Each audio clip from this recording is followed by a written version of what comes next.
अस्सलाम वालेकुम day students, मैं हूं काशिफ तनवीर और डिड मीडिया यूट्यूब चैनल पर हम आपको खुशामदीद कहते हैं। लेक्चर स्टार्ट करने से पहले आप लोगों से एक छोटी सी रिक्वेस्ट है कि अगर अभी तक आप लोगों ने हमारे चैनल को सब्सक्राइब नहीं किया तो इसे सब्सक्राइब कर लें और साथ में लगे हुए बेल आइकन को भी प्रेस कर लें ताकि हर नई आने वाली वीडियो का नोटिफिकेशन आप लोगों को बर वक्त तौर पर पहुँच सके। चलें स्ट्रेट अवे हम अपने टॉपिक की तरफ आते हैं। लास्ट लेक्चर की एंडिंग से हम लोग स्टार्ट लेते हैं। लास्ट लेक्चर के अंदर हमने देखा था कि किस तरीके से ऑब्जेक्टिव रेजोल्यूशन को पास किया गया था 12 मार्च 1949 को।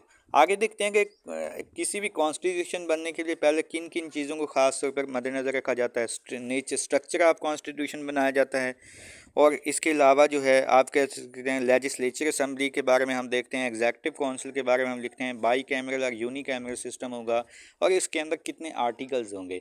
ये सारी चीज़ें मतलब कि किसी भी कॉन्स्टिट्यूशन को बनाने के लिए जहन के अंदर रखनी ज़रूरी होती हैं। अब कॉन्स्टिट्यूशन बनाती कौन है? कॉन्स्टिट्यूएंट असम्बली बनाती है।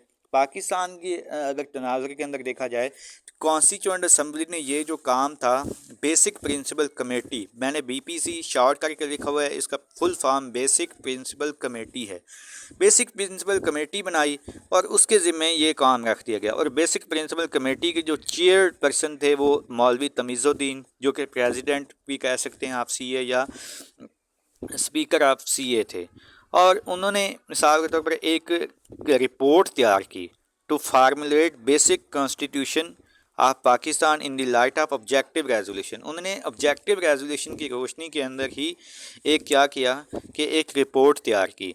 अब उस रिपोर्ट के अंदर फर्स्ट बीपीसी रिपोर्ट क्या थी, जो कि उन्होंने 28 सितंबर 1950 को अपनी पहली जो कहते हैं कि आप ये भी कह सकते हैं कि रिपोर्ट को पेश किया। इस पहली रिपोर्ट के अंदर क्या किया गया उन्होंने बताया, उन्होंने कहा कि जो भी है प्रेसिडेंट है, प्रेसिडेंट की अगर मुद्दत की बात की जाए, प्रेसिडेंट ऑफ पाकिस्तान वो 5 साल के लिए उसको जो है चुना जाएगा। लेजिस्लेचर की बात की जाए, लेजिस्लेशन बाई कैमरल लेजिस्लेचर होगा, 2 हाउसेज होंगे, हाउस ऑफ यूनाइट सेनेट होगा, house of people national assembly होगा। और उन्होंने आगे बात की इक्वल रिप्रेजेंटेशन ऑफ प्रोवेंसेस, तमाम प्रोवेंसेस को ख़ास तौर पर हाउस ऑफ जो है यूनाइट या सेनेट के अंदर इक्वल रिप्रेजेंटेशन दी जाएगी।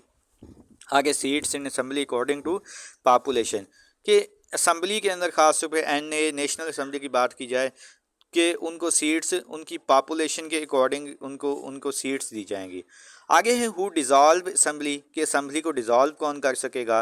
तो उन्होंने कहा कि इस बात की भी वजाहत की कि president on the recommendation of PM, prime minister, मतलब कि प्रेसिडेंट के पास ये पावर होगी कि वो प्राइम मिनिस्टर के साथ मशवरा करके असम्बली को जो भी डिज़ोल्व कर सकता है।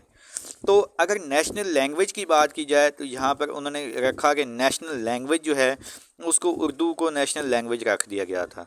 तो अब जो होता है जब ये रिपोर्ट पेश होती है तो इसके ऊपर तो बहुत ज़्यादा हंगामा होना शुरू हो जाते हैं। वो हंगामे किस तरीके से होते हैं, इसको एक्सेप्ट नहीं करते कोई, क्योंकि इसके अंदर कुछ ऐसी प्रॉब्लम्स होती हैं। मौलवी तमीज़ुद्दीन जब पेश करते हैं तो कहते हैं कि आप हमें हमने एक ड्राफ्ट तैयार किया है, आप हमें जो भी है आपकी एडिटिंग है या आप अपनी रिकमेंडेशंस दें, उन रिकमेंडेशन के अकॉर्डिंग हम इसके अंदर अमेंडमेंट कर देते हैं।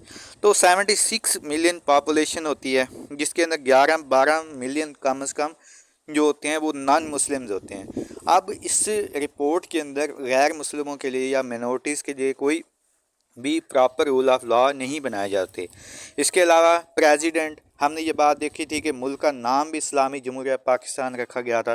प्रेसिडेंट के लिए रिपोर्ट के अंदर कहीं पे भी नहीं ये लिखा होता कि वो मुसलमान होने चाहिए, गैर मुस्लिम होना चाहिए, क्या होना चाहिए। इसके अलावा कॉन्स्टिट्यूएंट असम्बली की उन्होंने ये तो कह दिया कि हाउस ऑफ यूनाइट होगा और house of people common people होगा। तो अब ये नहीं किया गया कि हाँ सेनेट की कितनी सीटें होंगी, कौमी असम्बली की कितनी सीटें होंगी। अगर आगे उन्होंने एक बहुत बड़ी गलती कर दी जिसने बंगालियों को आप ये भी कह सकते हैं कि बहुत ज़्यादा भड़का दिया था। वो गलती क्या की, उन्होंने सिर्फ और सिर्फ उर्दू को नेशनल लैंग्वेज का दर्जा दे दिया। ये बहुत ज़्यादती थी। बंगालियों ने तो आप ये कह सकते हैं कि ईस्टर्न पाकिस्तान के अंदर एक आग लगा के रख दी। उन्होंने कहा कि ये कैसे हो सकता है कि आप जो है उर्दू को कौमी ज़बान दे रहे हैं, हालांकि देखा जाए तो 55% हमारी मतलब कि पॉपुलेशन है, मेजॉरिटी में हम हैं, और आपने उर्दू को कैसे मिसाल के तौर पर कौमी ज़बान का दर्जा दे दिया गया। इस तरीके से नेशनल जो फर्स्ट कॉन्स्टिट्यूएंट असम्बली की बीपीसी रिपोर्ट होती है पहली, उसको स्ट्रिक्टली रिजेक्ट कर दिया जाता है। और इस तरीके से ये जो रिपोर्ट ख़त्म हो जाती है, इसके बाद ये अपनी सेकंड BBC रिपोर्ट बनाते हैं, वो हम नेक्स्ट लेक्चर के अंदर डिस्कस करेंगे। आज का लेक्चर हम यहीं पे एंड करते हैं। Do write your question in comment box, hit the like and subscribe button if you haven't yet. Stay tuned and अल्लाह हाफिज़।